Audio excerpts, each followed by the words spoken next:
Yeah, sure. I'm really excited, Rusty, and we have here our global winner, Doc, and I'm really excited to discuss more about what we do in space apps, and I'll just give a very short presentation of our hackathon there. Okay. So, Rusty, can you see the screen? Just to check. I can. And would you like to introduce your co-host while we start? Okay, so I'll introduce Doc as well. So Doc is our global winner for the space apps. Doc, good morning in Manila. Morning and good evening to everyone in the States. Good to see you. Nice to see everyone. And thank you for coming so early this morning to talk to this group of very excited NASA summer researchers. I know they are going to be probably more excited about this talk than many others that they're going to be hearing, just because of who you are and what you did. So this is going to be exciting. Okay, so I'll just give a quick recap of what Space Apps is all about, the hackathon, what we do. All right, so basically Space Apps is a global hackathon started last 2012. It is the biggest global hackathon, and the organizer here is NASA. So this year we had virtual participation, but in the past years we had in-person and offline hackathons. So the purpose of Space Apps is to inspire collaboration, creativity, and critical thinking, to foster interest in Earth and space and exploration. We also wanted to raise awareness of NASA data around the world and to encourage the growth of and diversity of the next generation of scientists, technologies, designers, engineers, artists, and everyone. So today, this year is very special because we celebrate our 10th year anniversary in engaging with NASA's free and open data to solve problems in Earth and space. So last year we had 26,000 participants of this hackathon. And Space Apps is a opportunity for you to give projects to life or different kinds of applications. So this is a chance to experience, experiment, and explore solutions to our universe biggest challenges. So basically, what is a hackathon? A hackathons is our technology-driven marathons that draw on the talents and initiative of bright-minded volunteers, like all of you here, like software developers, students, engineers, technologists, designers, scientists, and anyone that has the passion and desire to have an immediate impact in the world. So each year, NASA organizes the space apps to work for teams to work intensively and design and create solutions within a 48-hour period. So again, we do this hackathon every year in a 48-hour period, and we embrace a collaborative problem solving with the goal of producing open source solutions to challenges we currently face on Earth and space. So anyone can join space apps, from experts, from beginners, from coders. In fact, you don't need to be a coder to be part of space apps. In fact, the most diverse teams are the most successful. So space apps is led by NASA, in collaboration with Booz Allen Hamilton, Mindgrab, and Second News. So in the past year, we had collaboration with ESA, JAXA, European Space Agency, Japan Aerospace and Exploration Agency, CNES of France, and the Canadian Space Agency. So this is our history. So we brought space apps last 2016 in the Philippines. We have hackathons. Then last year we had it virtually. Then last 2019, we are visited by the head of Space Apps, Dr. Paula Bontempi.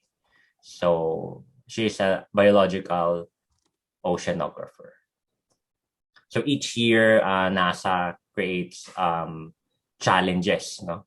for us to solve. So that's what NASA is doing. NASA also provides resources and even hosts some virtual boot camps to teach participants on how to use NASA data. So in the Philippines, we have mentors that teach our participants during the hackathon, and we have collaborators as well. So this is our social media hashtags, hashtag space apps and hashtag space apps PH. And this is our social media, and our next hackathon is on October 2 to 3, 2021, this year. So every year, NASA gives 6 global awards: the best use of data, the best use of technology, most inspirational, best mission concept, best use of science, and galactic impact. So in the Philippines, we had 3 global winners and 3 global finalists. So that's a good development in our country. And last year, we had the special edition of Space Apps. So the COVID-19 challenge is designed by JAXA, NASA, ESA, CNES, and Canadian Space Agency to once again solve different problems related to the coronavirus using Earth observation data. And luckily, last year we had a global winner from the Philippines, and that uses NASA data, human mobility data, to create a dashboard for policy makers and economic planners to show the impact of COVID-19 in various countries. And last year, we had a global winner that addresses the Sustainable Development Goals of the United Nations. So they used Sentinel-2, Copernicus, and Landsat 8 satellite, okay? And climate data from our government and Google search engines. So both of the projects, so they use that to pinpoint possible dengue hotspots. So we will learn for that later. So that is developed by a Filipino startup called Zerolytics. Okay, so the good thing here is that our global winner for Space Apps also received an award from the group of On Earth Observation Sustainable Development Goal Awards for the sectoral for-profit category. So they had recognized internationally once again by this group, wherein NASA is also part of it.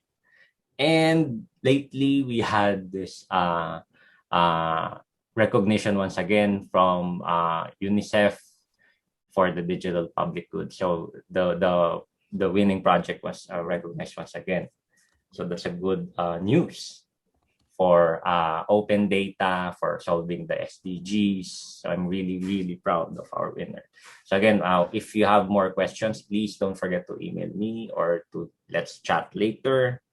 If you need some question, if you will ask something about the Space Apps or the project. So now I will just introduce to you our speaker for today. So he is the founder, principal consultant, and CTO of Zerolytics Research Services. He's also a founding board member of the Analytics Association of the Philippines. He also co-founded Data Ethics PH, a community of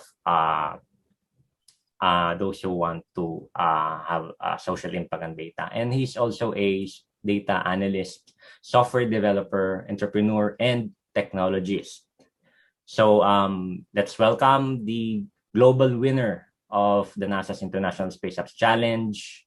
Please welcome Dominic Vincent, Doc Ligot. Good morning, Doc. Hi, morning, good evening. Always feel uncomfortable coming after Mike because he gives such a great intro. Yeah, but I'm happy to share our story. Well, he shared a lot of it already. I think where I'm coming from now compared to, so we presented to the Globe Mosquito Program, when was it, Rusty? A couple of months ago? Maybe a couple months ago, yeah. Late last year. A totally different audience, though. Different audience. And Yeah, we have a whole lot of good news since that time. So I think Mike's already spilled the beans. Since then we've been vetted as a digital public good. So I think I'll start with that. DPGs are solutions that have been vetted by UNICEF and the Digital Public Goods Alliance as open solutions for the world, right? And nothing could make us happier that our project was selected as one of the DPGs because the reason why we put Aedes together is to help fight mosquito-borne diseases, and it's not unique to the Philippines by any measure. You know, there's a lot of mosquito-borne problems elsewhere, areas like Africa, parts of Southeast Asia. And again, we're very humbled that our project was selected. There was a process that we went through to do it. I'll talk about that in a minute. So we're now a DPG, and we're very happy to be one. So I'll roll back, the clock to 2019. I'll first talk about maybe the experience of the Space Apps Challenge. I don't know if any one of you have ever tried joining or heard of it. So the experience of the hackathon. I'll talk a little bit about what Project Aedes is really all about. Obviously, it's named after one of those mosquitoes that you guys are gathering. And then what's the story so far? What have we done since 2019? I can't believe it's already almost 2 years since that hackathon. Lots of things have happened so far. And then I'll talk about DPG and what we're doing right now. So this is what the hackathon looked like. Obviously, it was a very different world back in 2019. COVID wasn't even a rumor yet. I think the rumor started in November, and then we experienced our lockdowns early 2020. So this was an on-site event. It's held annually, but this was the first time we've ever been in a NASA event. We've been in a couple of others since then because it's a really fun experience. And why did we join the hackathon? Well, one of the things that you'll see if you check out the NASA Space Apps websites is that they have all of these challenges, and the whole idea for NASA opening these hackathons is NASA has got a lot of data, and a lot of it actually goes unused. The satellites are going around the Earth every day, and they're gathering literally terabytes of data on what's happening on the ground. And part of the reason these hackathons exist is, although there's a lot of really, really smart people in NASA, they're nowhere near enough to maximize the data being generated by the satellites. So they said, why don't we open it to the world? Let's do an annual competition, and then let's let the participants tell us what this data could be used for. So that was the cue. And then for us, as Mike said, I'm an entrepreneur, so I run a small tech company. And then back in 2019, so we've been in business since 2016, but we've been looking for a way to pivot to social development. We wanted to use our talents, to benefit social good. And we thought, why don't we join one of these hackathons and see what we can do? And one of the challenges, this was the one that we joined, was called Smash Your SDGs. The SDGs are the Sustainable Development Goals of the United Nations. There are about 17 of them, and one of those goals is about health. And the reason why I felt very passionate about this was back in 2019. Remember, this was before COVID.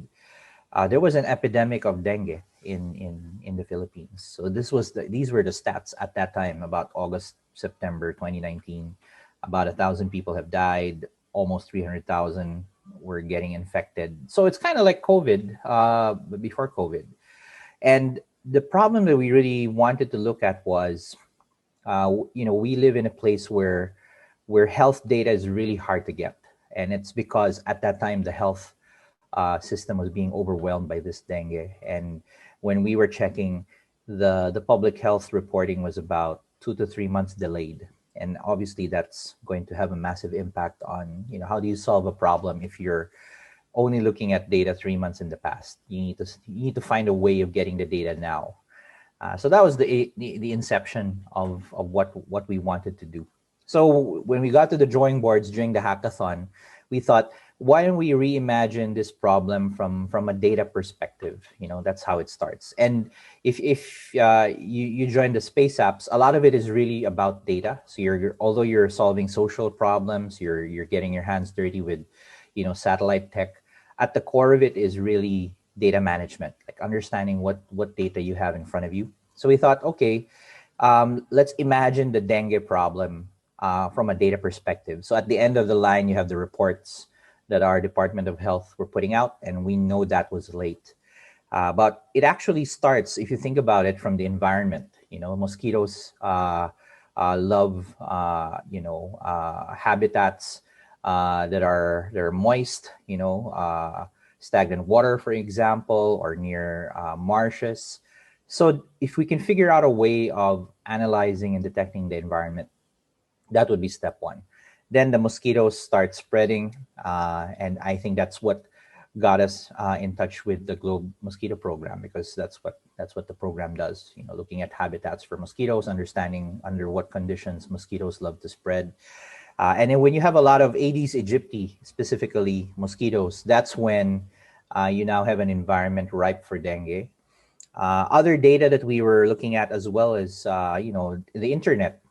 Similar to other diseases like flu, whenever people get sick, they start searching for the cures online, and that's something you can get from Google. So we thought maybe similar to flu, if we can figure out when do people start searching for dengue, anything related to dengue fever, dengue rashes, dengue symptoms, dengue medicine, that might be a clue that something's going on.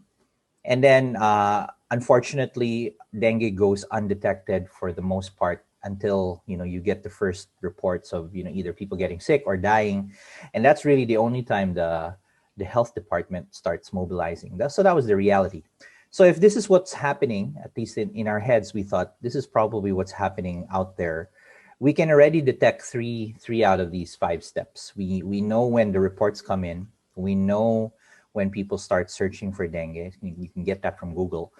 And this is where the NASA data would come in. If we know when the climates change, rainy season comes in, wet season comes in, maybe we can connect the dots and figure out what was going to happen. So that was the idea. So we spent, the Space Apps is about just a 48-hour, challenge.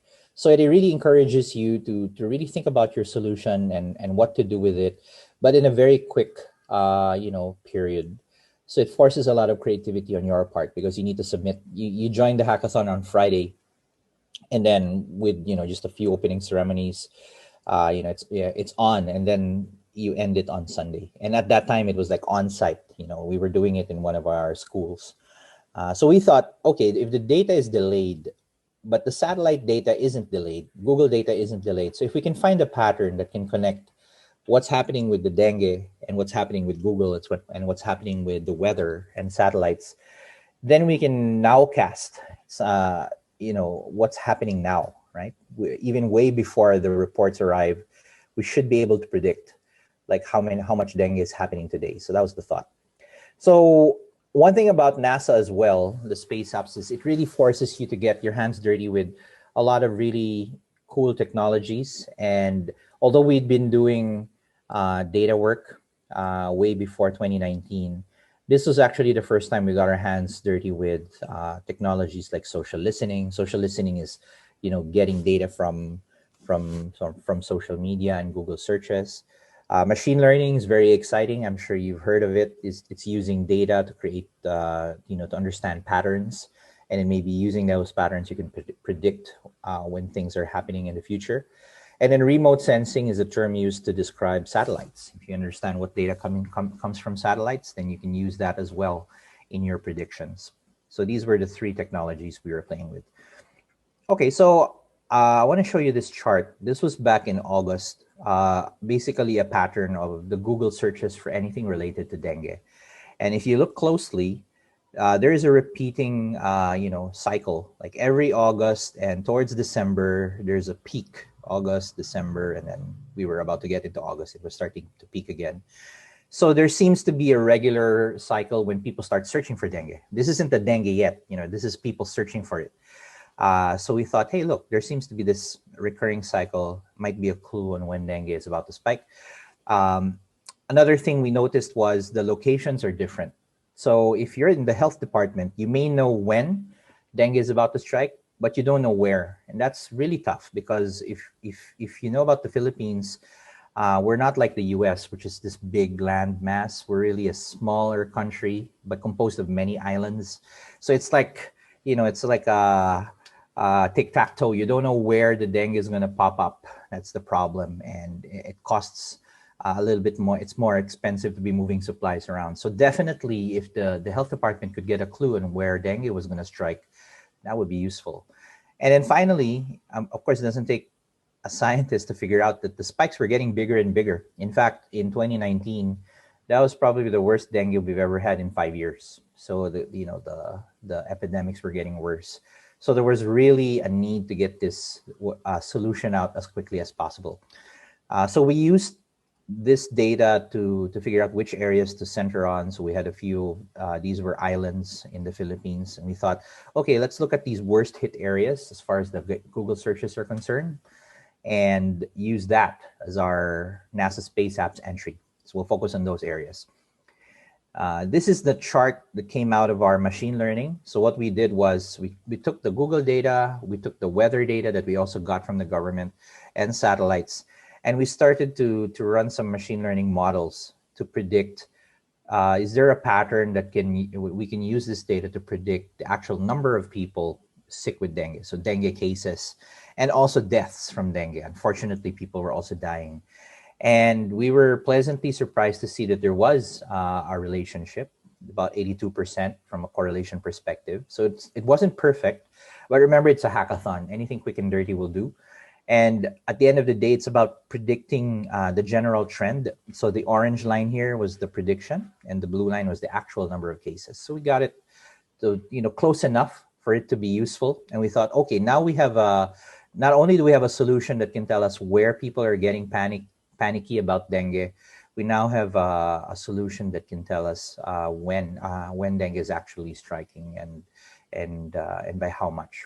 And then the third piece was, so we did our research on, can we detect mosquito habitats from space? And I think that might be of great interest to you guys because you're looking for, mosquito samples. And based on our research, if you get satellite indicators like, water index, vegetation index, and several other factors, and then you run a model against it, you'll be able to get with a fairly decent accuracy where there's probably stagnant water on the ground. And we thought, again, for the hackathon, this might be good enough. So not only do we know where people are panicking, when the dengue is about to strike, if we got that signal, we can tell the government, hey, look, this particular area on the ground, beside the church or behind the school, that's probably where you're going to find the mosquitoes, and then you can deal with them. So that was it. So we put that together. And again, remember, we only had about 48 hours to do this. Get all the data, put it in some form of a web app. So this was the early version of it. I'll show you what it looks like now. And the idea behind this was, obviously the people managing the health department, you'll be lucky if any of them are actually touching satellite data or machine learning, if at all. And the goal was, if we can get all of that computing power on a website, and then, click a button, it'll tell you, hey, look, go into this location, or this is the predicted rate of dengue, given all the data, that might be useful for them. So we were really designing a solution. Well, number one, it was a free portal. We weren't going to charge any money for it. That wasn't the idea. The idea was to give a free solution for the health department and then generate dengue alerts. And especially, again, for a country like the Philippines, where it's composed of 7,000 islands, you need to know where the dengue is going to strike, and then prioritize that for intervention. Later on, we would find a similar issue would exist for COVID supplies as well, and I'll tell you about that in a minute, how we use the same technology for COVID. So this was the impact we were calculating at that time, and I think this is how we got the competition, with the judges. At the rate dengue was spreading at that time, if we could just reduce the delay by 1 day, we could save 5 lives. And that was massive, and prevent 1,000 cases.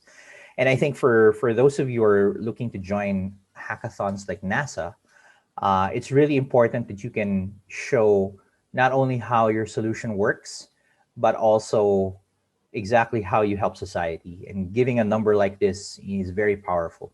So this is what the kind of that on-site competition looked like. So this is me talking in front of the judges. This was us with Dr. Paula when we already got the award, and this was us posing with the local judges. So the way the NASA Space Apps worked at that time was there was a local competition, and then if you win that, you get submitted to the global category, and then it takes maybe a couple of months for them to look at all of these solutions from all over the world and make the decision.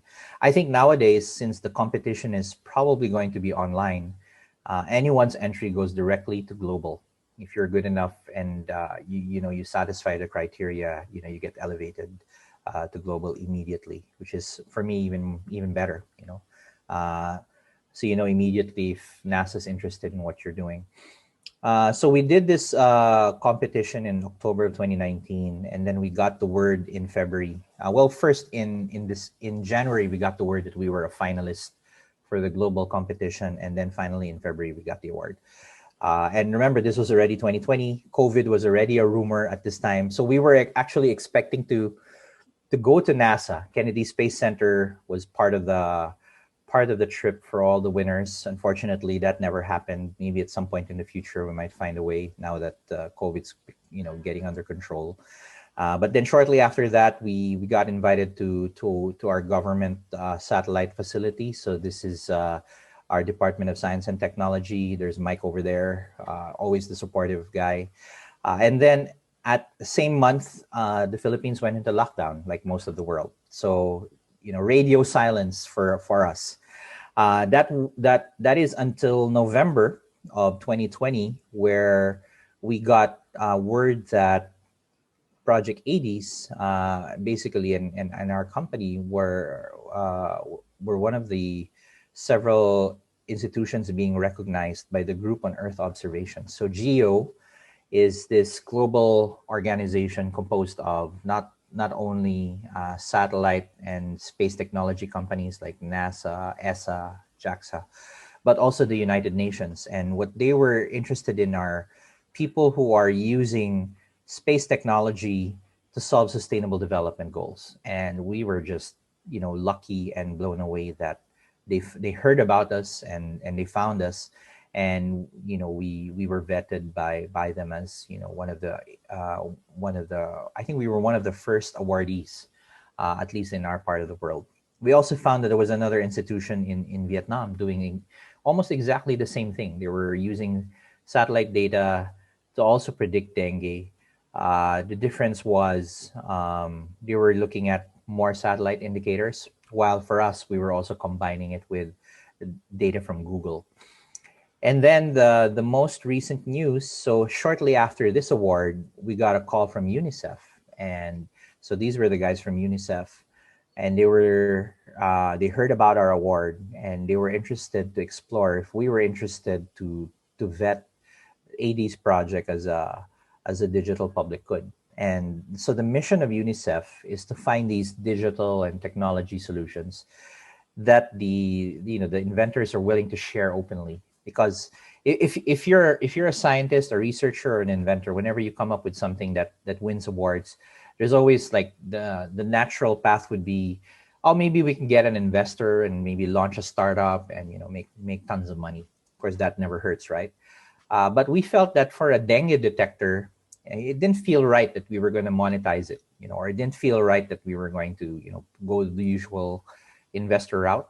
So when UNICEF came knocking, we were more than happy to say, hey, look, this thing could help a lot of countries where, mosquito-borne diseases are a big deal, especially now that since everyone's focused on COVID, no one's watching, these other problems like dengue, malaria, Zika, and they're still happening. And, and people are just too worried about wearing masks and getting vaccinated to realize that actually there are people getting sick of these other diseases as well.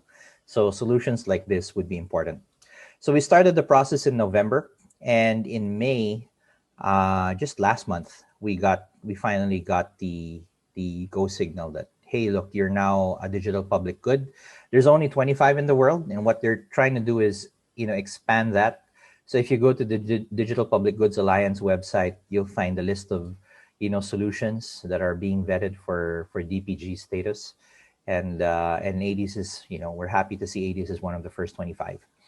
So this is the latest development. I just want to update you on what we've been doing since then. So obviously, since the original competition, we haven't stopped working on the solution. So version 1 looks like this, and now we're on version 2, and we're in the middle of doing version 3. We also got volunteers to help us with additional data. So this version 1.2, this was done by students from FTW. FTW stands for the Women. It's a foundation that looks at women and data science training. So we got some interns from FTW, and what they did was they took what we did and then implemented it in another area. And that's another thing that we're very happy about, is that the technology is so portable. You can just bring it to any area. And in fact, if some of you are interested to implement it, in areas in the US, trying to do dengue detector there, we're more than happy to assist. So FTW was very instrumental in developing. They also added some new models. So if you're into machine learning, there's more than one way to do some predictions, and so they started exploring other models for us, which was great. And all of this went into our DPG entry when we were being vetted by UNICEF. So this is what the current solution looks like. You get to select an area, and then the satellite view here tells you where the probable mosquito hotspots are. You can go all the way down to street level. The dengue case predictions here on the lower left, and then on the upper left gets data directly from Google and tells you where people are searching for dengue. So all in one dashboard. So what does version 3 look like? So so the attention may have shifted to COVID. So we were very lucky to also get interest in sometime in March 2020 from people in the health department who are looking to address COVID-19. Obviously, COVID is a totally different, disease altogether. But we were able to implement the technologies we put into the dashboard into monitoring COVID instead. And this framework, without getting into too much detail, this is a risk framework that we got from the EU, which allows you to combine different data sets and try to rank areas for risk of anything, right? So for example, COVID can be a risk for a hazard, for example, right? And it gives you clues on what other data should you gather so you can deal with COVID. So under vulnerability, these are data points that you can gather so that you know which areas are more vulnerable to the hazard. Like for example, COVID is deadlier to, let's say, senior citizens. So one data point you could gather for vulnerabilities, the percentage of seniors in a particular area, that can be a vulnerability indicator. And then lastly, the coping capacity. This is what is the government or what are people doing to cope with that hazard? And if you can gather data on that, then that can give you a full picture of where there is a risk, where people are more vulnerable to the risk, and are people doing anything about it. So you can look at open data on health investment, health infrastructure, the presence of hospitals. And that's what we put into this COVID-19 risk map that we developed last year, where if we combine all of these factors, which areas in the country are probably going to be higher risk for COVID. And we submitted that to the Philippine Society for Public Health Physicians, and they were very happy with it. And it's still going on right now. So nearly more than a year later, it's still gathering data and providing guidance. Other solutions as well. So you heard from Mike, people from our group, not me specifically, but another team, they also joined the NASA Space Apps in 2020, and they won the COVID challenge. And a lot of the technology they were using for that came from Aedes as well. So Gideon was that other group. What they did for the Space Apps was, okay, let's get satellite data and COVID statistics from Johns Hopkins, and using that data, try to assess which countries are recovering better than others. And when we say recovering, it's not just for health recovery. They're also looking at pollution levels, and they're also looking at probable economic growth. Because one of the satellite indicators you can get is night lights. You can see how bright lights are from space. And they did the research and said that, hey, look, you can tell whether a country is back on its feet depending on how bright the lights are. So which makes sense. If you're kind of in a quarantine, there are less cars on the road, less people walking around, and maybe less establishments and restaurants that are open. So probably it's going to be a little darker if countries aren't bouncing back yet. But as they come back, when they get vaccinated, satellite can detect kind of how bright the lights are, and they use that to predict which countries are, recovering better. And then you can use the pollution levels to check, okay, they may be back on their feet, but are they dirtying the environment at the same level before COVID? And it was a happy insight to actually show that in the case of many countries, they're recovering in terms of economics, but their pollution levels are way lower than what they used to be before COVID. So people are getting greener and cleaner. And then you combine that with the COVID data.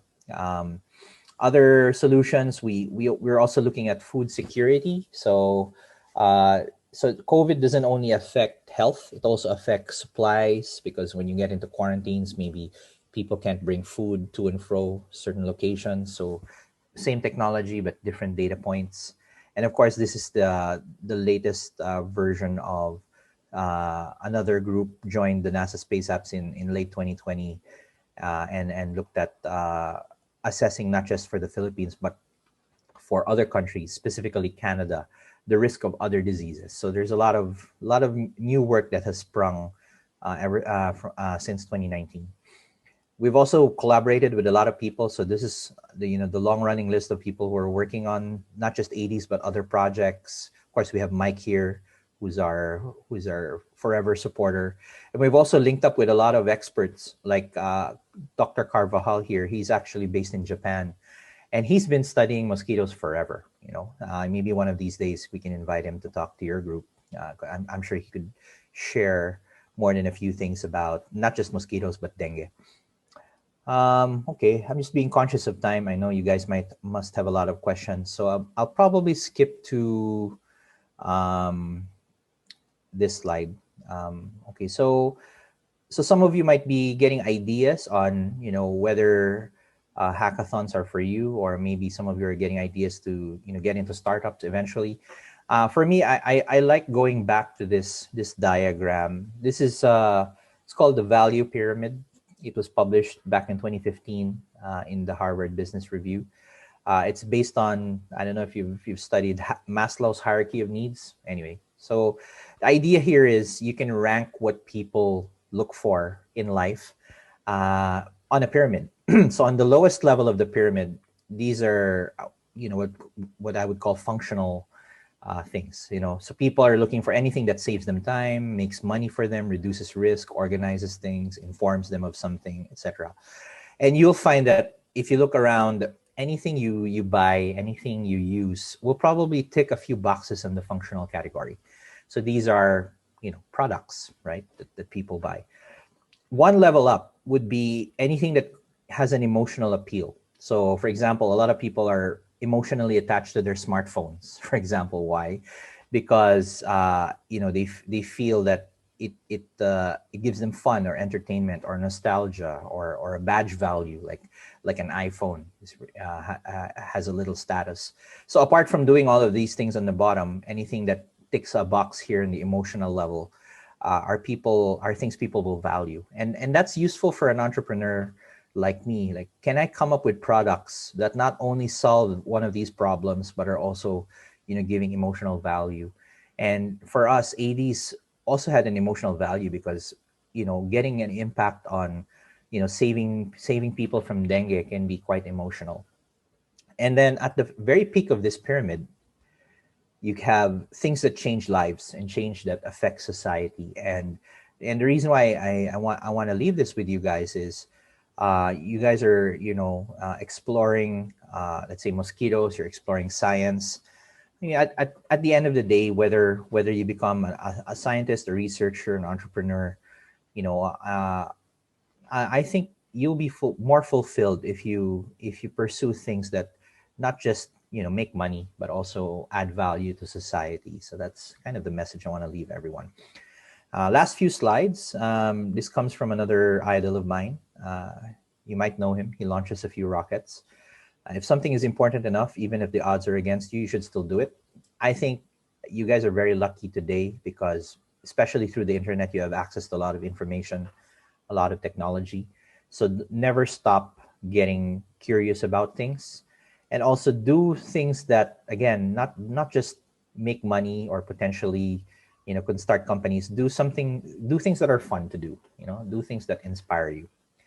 Yeah, and that's it. Last thing I want to say is I dedicate this presentation to my dad. So unfortunately, I lost my dad recently.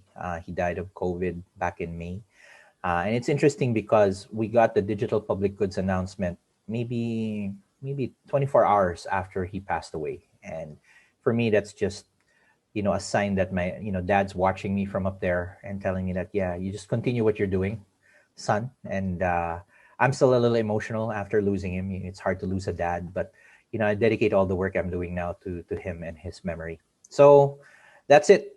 Sorry to take so much time. I think we still have a few minutes. So happy to hear your questions. And if you're interested with what we're doing, you can look at edesproject.org for some details. And yeah, we're more than happy to hear from you. Thank you. Thank you so much. And I also want to express our condolences. I heard about your dad passing because of COVID, and so many of us have been in that situation. So our condolences to you. And what a wonderful thing to dedicate this work to your dad. Thanks a lot. Beautiful. We do have lots of questions and they're in the chat, but I think it's great if people would like to just raise their hands so we can see you. I'd love it if you would ask your questions directly to Dr. Dom. And Nicole got there first. Nicole, go ahead. One question I had was, what kinds of changes, like specifically, did you have to make to your software for it to be more applicable for COVID versus like the mosquito mapping? Well, if I break down the app, it's really two big things, like data sourcing, so getting data from somewhere, and data and the usage of the data. So in Dengue, the data sources were from satellites, were from the health department, from weather data. So that's a big piece of the solution. But regardless of what data you had, there was also technology that we developed, like the dashboard that made the data friendlier. So for COVID, it was more of the second. Like, okay, we won't be able to get satellite data on COVID, but we will be able to get up to the minute, like daily reports on where COVID was occurring. And I think the data is even better in other countries. So what we normally get is this daily drop of data from the health department. It's got a lot of COVID statistics, who got sick, who recovered, who died, where, age. And then what we did was using the same, I guess, thinking that we did for dengue, can we combine that data with other types of data that may not be easily available? So as I showed earlier, maybe people aren't just curious about where COVID was happening, but whether that location was riskier than others. So we did a bit of thinking about, okay, what are the emerging reports about what kind of demographics were getting affected by COVID. So senior citizens were at risk. The older you get, the higher the mortality. Population would be a big indicator, like, because it's spread between people to people, right? So the more densely populated the location, the more dangerous it would be. And then finally, we wanted to show that, okay, apart from how vulnerable the location was, can we get data also on exactly how resilient or how well this area would cope? And we were able to get data on, like, the presence of health clinics and hospitals, So the more remote the area, probably the more risky it is, because if you got COVID there, it'll be quite some time before you got help from the mainland. So we put all of that in the app, and and they found that useful. Like, because you can't. I mean, again, remember, Philippines, 7,000 islands. You can't prioritize everyone, so you have to select which areas you want to deal with first. So that's how the health people are using our solution. Thank you. Wow, I had no idea there were 7,000 islands in the Philippines. And the running joke I is just learned something. high tide or low tide. Oh my goodness! Wow, how many of those are inhabited? Maybe less than half. So Okay. a couple of rock outcroppings all over the place. But but it's still quite a number of islands to get through if you wanted to help anyone. Great. Anna's had several questions for you. Anna, please go ahead and ask one or two questions. Okay, so this was my first question. So I was just curious, you mentioned, I think Mr. Lance might have mentioned this actually, that when during a hackathon, it was important to have like diversity on a team. And even when like teams who didn't have members that knew how to code or like didn't really have computer knowledge performed even better than or like really well. So I was just wondering like why or how that would have actually worked like. Yeah, I mean, I more than agree. Well, I didn't show the slide of who were the original members of my team, so there were 4 of us. So I was kind of the team lead, also the person who presented the solution. So my background is more like entrepreneur, business guy, but I also know how to code. We had one guy, Jansen. He was into satellites. That was all he did. So he helped us get the data from, Sentinel-2 and all these really cool satellite data. Then Mark, he was a web developer. So it helps to have some guy who can quickly put together an app. And then Claire, she was into statistics and mathematics. So she was the one who developed the models that could predict, given enough data, you can predict what's going to happen. That was, I think, part of the secret, because if you have like an entire team composed of just people who code, I think sometimes that can become a problem, because maybe the people who code don't have enough ideas on what to code. So if you have teams that are just composed of one kind of skill, they often don't last that long. But here's an interesting tidbit. So one of the finalists last year from the Philippines, he just walked into the challenge by himself. And there's this chat group that NASA sets up where people can ask questions and look for ideas. You can actually look for team members within the challenge. He was a little cocky, that guy. So he said, I don't have a team. If you want to form a team, I'm open. And he formed a team right there and then. And somehow, they really made it work. So it is a bit of a gamble. I still much prefer working with people I know. But this guy, I think his name is Harley. He just formed a team right there. And it was a global team. So he had people from different countries, different time zones working together. So I think he just wanted to test if it was possible to put together a team. So if you happen to join the Space Apps, I think there's another one coming up in October.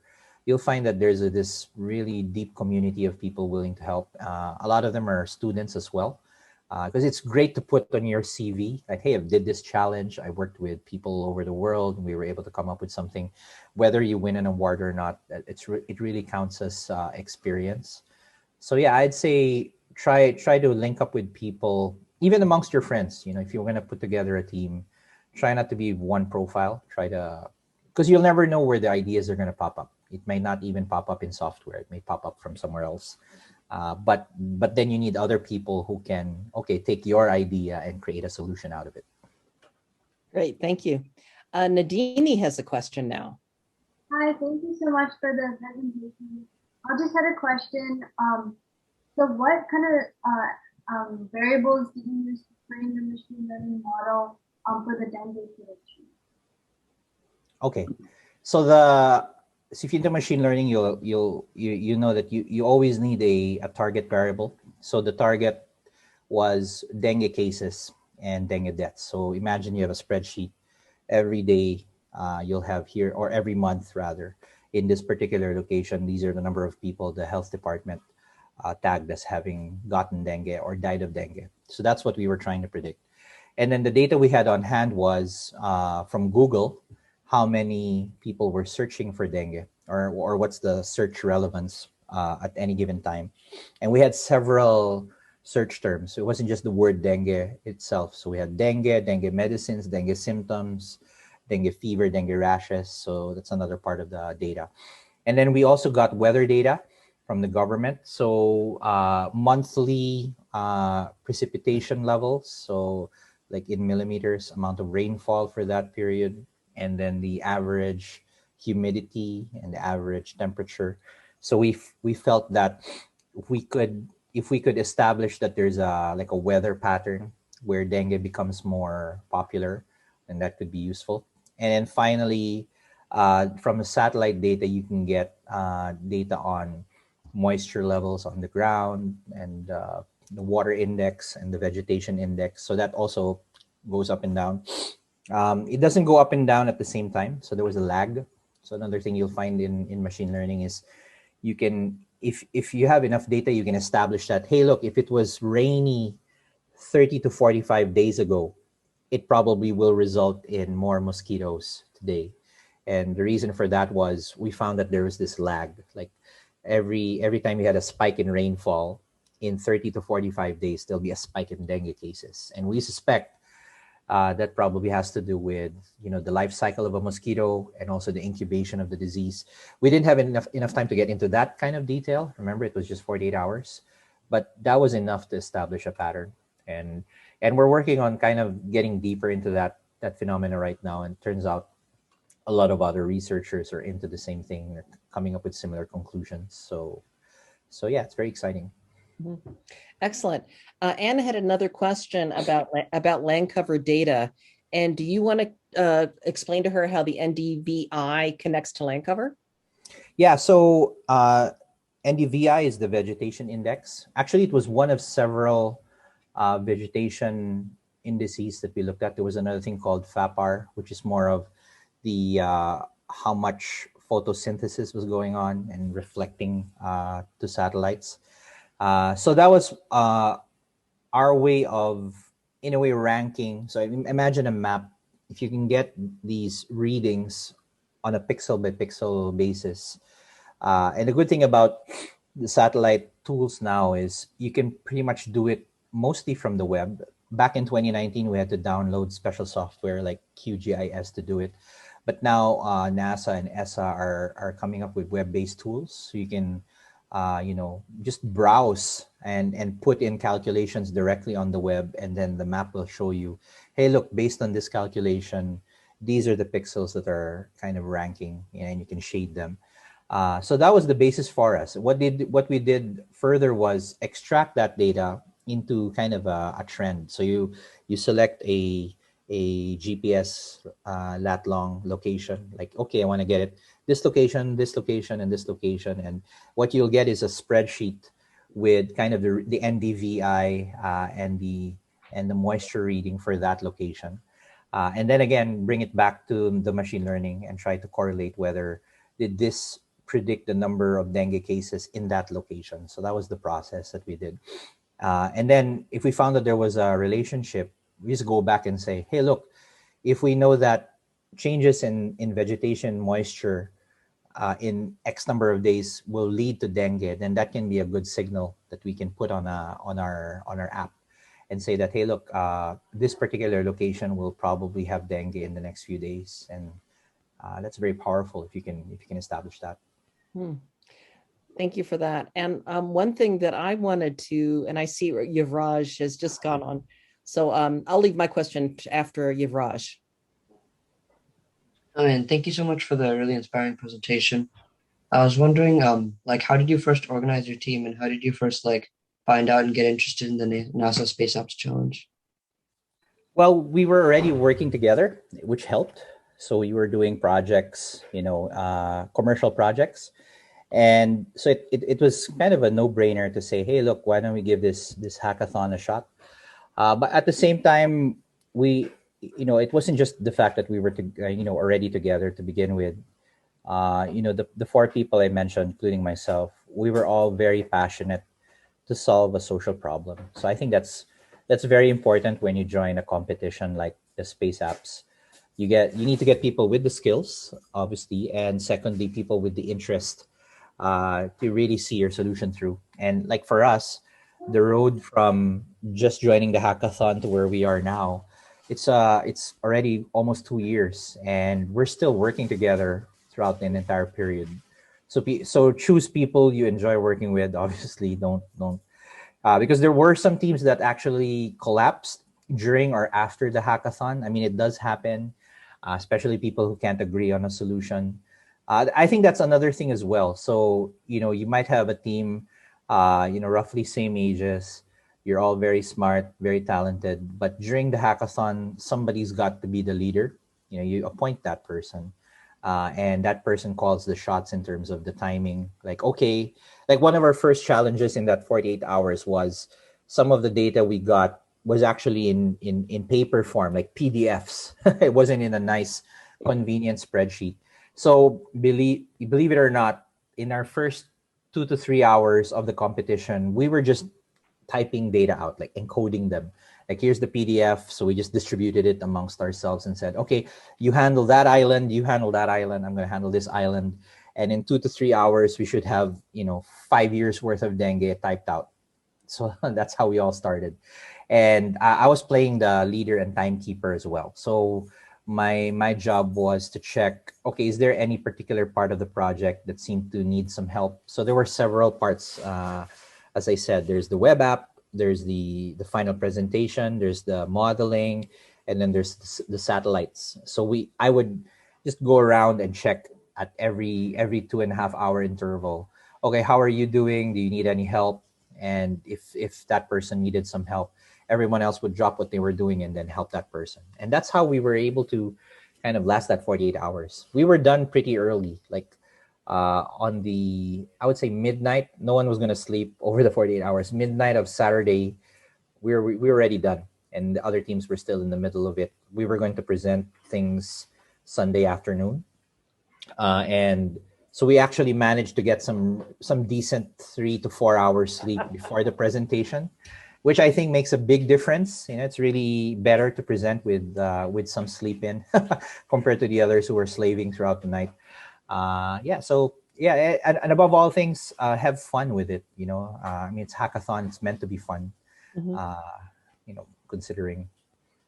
Good, Dr. Dom. There's a question that has come through the chat. From Cassie Kilburn, and she says, I think you've answered this question partially, but maybe you can expand a little bit more. What do you suggest for people who don't have prior coding experience but want to participate in upcoming hackathons? And I think you've already said that it takes a village of many different skills. But if someone wants to do this, would it be a good idea to get a little bit of coding experience, or what would you suggest? Yeah. So some things. Well, number one is it doesn't hurt to try to learn. It's obviously it might sound complicated at the start, but nowadays, especially with the more, I would say, quote unquote, modern programming languages, like the most popular one is Python right now, Python and JavaScript for web. If you don't mind learning that, lots of tutorials on YouTube, free code camp, etc. So try learning it. Second is, it doesn't hurt to partner with someone who already does coding. I think that's one of the best combinations. So you have an idea that person can execute it, and you might have the beginnings of something there. And then also, you may not really need that much coding anyway, because the NASA space apps, it's not really a coding competition. It's really more ideas. So if you can execute an idea or a prototype, and it doesn't even have to be a finished solution. I think that's sometimes the myth that people think. Of course, it helps if you can show a prototype already, but sometimes that can bite you later. If your prototype doesn't look impressive or it doesn't actually work, then the judges will kind of skip over it. So some groups have gone by with just a PowerPoint. So they put together like a prototype, and you can kind of create a mock app on a PowerPoint slide. Or there are these wireframing, they call them wireframing tools, where you can create like mock-ups of an app that are clickable, and then you can create graphics to simulate what would have come out. So a graphic artist wouldn't hurt if you can't find a coder, and that might be enough to help you with the competition. So yeah, so I don't necessarily see coding as an impediment, or not, or the lack of coding skills. I think the important thing is, do you understand the problem that you're trying to solve? So if you go to the NASA challenges, there's at least 20 categories. So there's more than enough challenges for your, it's not all SDGs. Some problems are even create a game that can make exploring Mars more fun, things like that. So you may not even need a code, like a coder to do that. Just come up with some interesting slides. But then if you do get interest, or you do win one of the awards, I guess the challenge will be, can you turn your idea into reality? But then as I said, you won't have a shortage of people willing to help.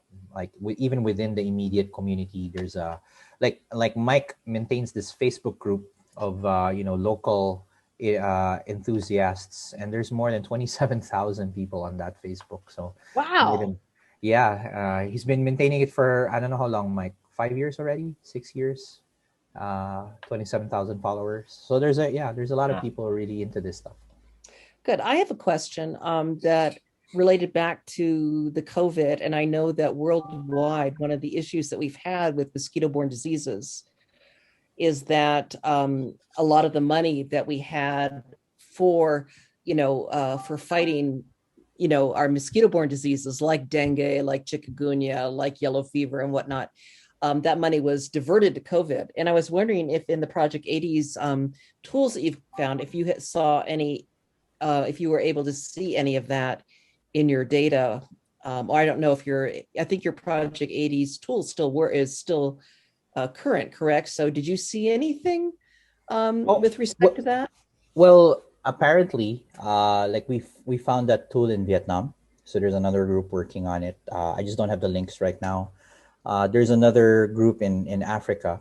So if you guys are familiar with all the mosquitoes, Aedes aegypti is a regular customer. There's a lot of diseases linked to it. So apparently in Africa, there's a similar Aedes aegypti borne disease that affects cattle. And so people in Africa, in that part of Africa, were curious about predicting, like cattle deaths or cattle disease. I forgot the name of the disease. It's also borne by Aedes aegypti. So yeah, more and more people are getting into this. There's another group called Omdena. I think they might be based in the US, and they were looking at malaria, and also looking at not just satellite data, but getting population statistics from Facebook. So Facebook has been putting out a lot of statistics online for free. And Humanitarian Data Exchange, I think, is one place to look. And you can look at, statistics like what areas of the planet have a good Wi-Fi connection, 5G connection, and that can be one of the data you can analyze. Mobility data as well. So Google, Apple, and Facebook have put out statistics on where people are moving or not moving. That can be useful, not just for dengue, but any disease. So movement can be a vector that you can use to correlate. So there's quite a lot of data around. Maybe what we can do is, after the meeting, come back to you guys with some links where you can go. Okay. So for students, there's this thing called SGAC, Space Generation Advisory Council. I don't know if you've heard of them. No, I haven't heard of that. Yeah, so I think it's run out of the US. So please look them up. So I'll put that on the chat. SGAC. It's a NASA-sponsored group for students who are interested in space technology and volunteering. So they have this. So I attended one of the meetings. I was the oldest guy there. So the average age there is about 17, 18, 19, maybe early 20s. And these are people who are really, really into space tech, satellite tech.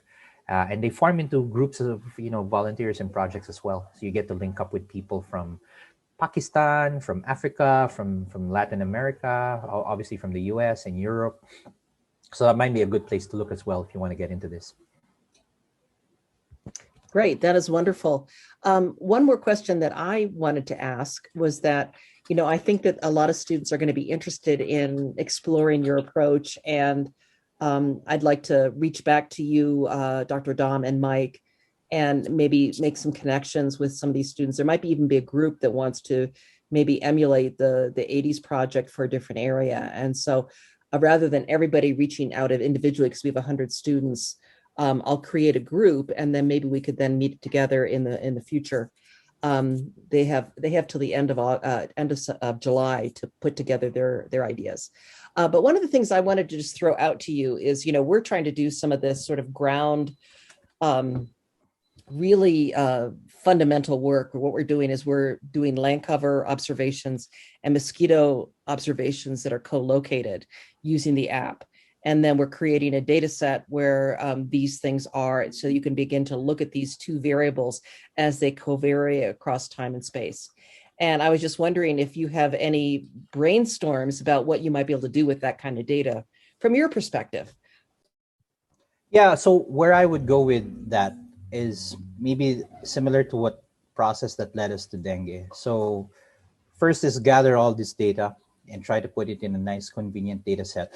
And then look for, I don't know, social and health phenomena that you can start doing experiments with. So the cool thing about playing with data is you can do a lot of thought experiments. If you're able to, well, that's where learning to a little bit of coding can be useful, and learning some of these data visualization tools. Obviously, the most convenient one is a spreadsheet. So if you learn how to use Google Sheets and Microsoft Excel can go a long way. Obviously, these tools won't last very long with very big data sets, and that's where learning a little bit of Python can help, because you can reduce all that data into something that's more convenient. And then start poking around. Like, hey, like for us, until we post it as an idea in NASA, because I remember one of the big top scientists in NASA, mentioned this in the video. It never occurred to them that you can correlate, mosquito habitats with moisture readings from space. Because again, there's just so much data out there, and even with the top rocket scientists, they can't think of everything. So they learned from us in a way through that competition. Obviously, they're taking it to a whole different level than what we were doing. But it's that germ of an idea that makes sense. And I think learning coding, learning machine learning is going to be important, because these are the tools that you can use to relate social phenomena. So other things you can look at as well is disaster data, like climate, and then relate that to losses from storms. So that's another interesting thing about the Philippines is we're both in the Pacific Ring of Fire and the typhoon belt. So you'll never run out of crazy things to measure. Of course, we had that dengue thing, and we're also one of the worst hit places for COVID, but fortunately we're recovering. So get into your government statistics. Like the US has some of the best open data around. Look for demographic data. Like just compare various states, for example. What are the demographics per location? I think you can drill it down all the way to a county level or a city level, and then so now you've got this distribution of population, and then correlate that with satellite readings, and then you add the social phenomena, like, okay, where are people getting sick, where are people getting into accidents? Interestingly enough, there's a correlation between road accidents and certain satellite conditions. You might want to look into that, because weather, right? If the weather changes, then people get into accidents because of the weather. Other thing that might be interesting to look at is seismic data. So you can get that from the USGS. So you can get earthquakes by lat long all the way back to the 1950s, I think, and that'll be an interesting pattern to establish. Like, hey, look, where are the more earthquake-prone locations? I mean, I can't imagine all of the situations. You guys will probably find more stuff out there.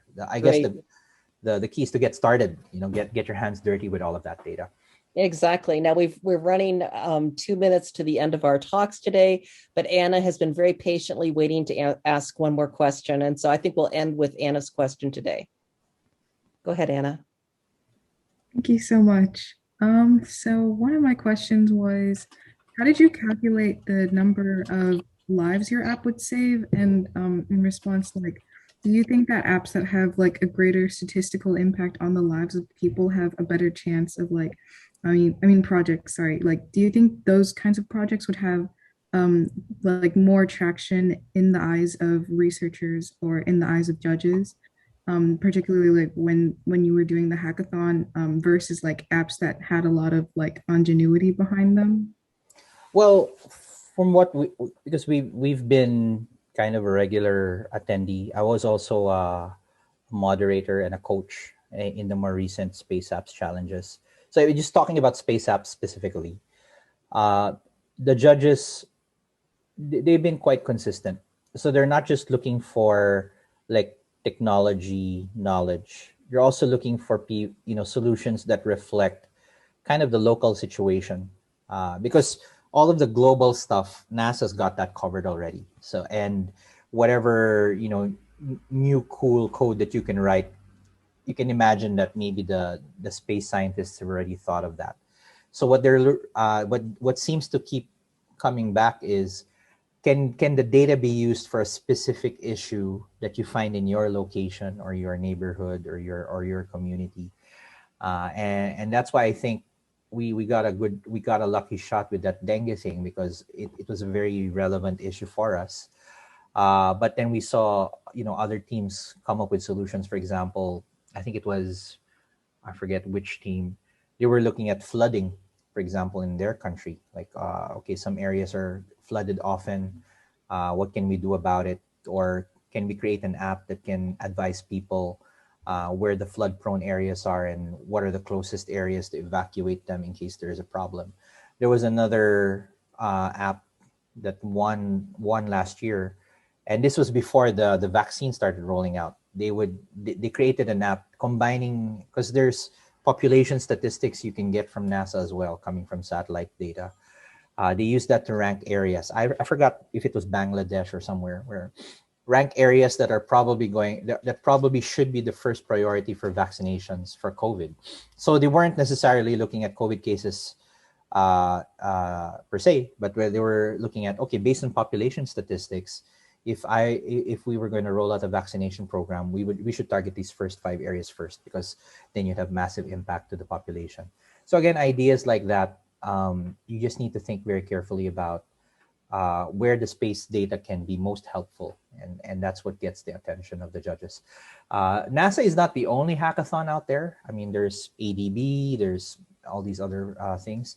So another thing is to think about the organization that you need to I guess play to, and see what their objectives are. Like, I know that the ADB hackathon, the issue was they needed a better way of measuring the economy, especially during a lockdown.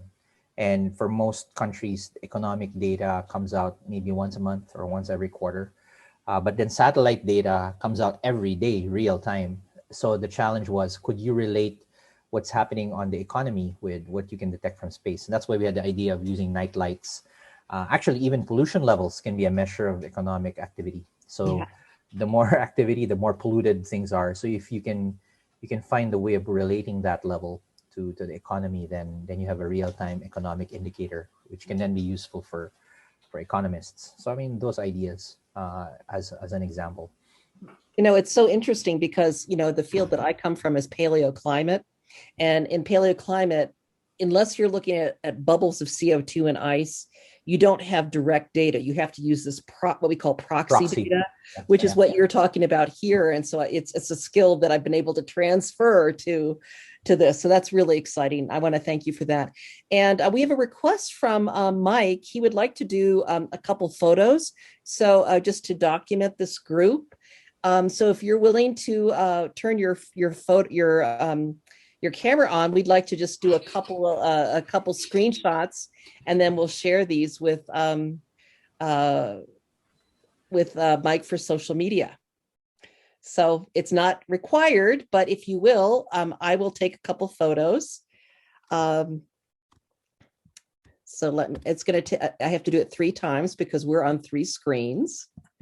Okay, everybody smile or not smile. Okay, that's one. Okay, next list here. Okay, everybody got their cameras on who wants it on? Thank you. And then last but not least, here's the third one. And so this is great. I want to thank you all so much for coming to this presentation. Definitely Dr. Dom and Mike did not disappoint. This has been terrific. And we will make it possible for you to connect with them later and talk about your projects, Dr. Dom, if you're willing.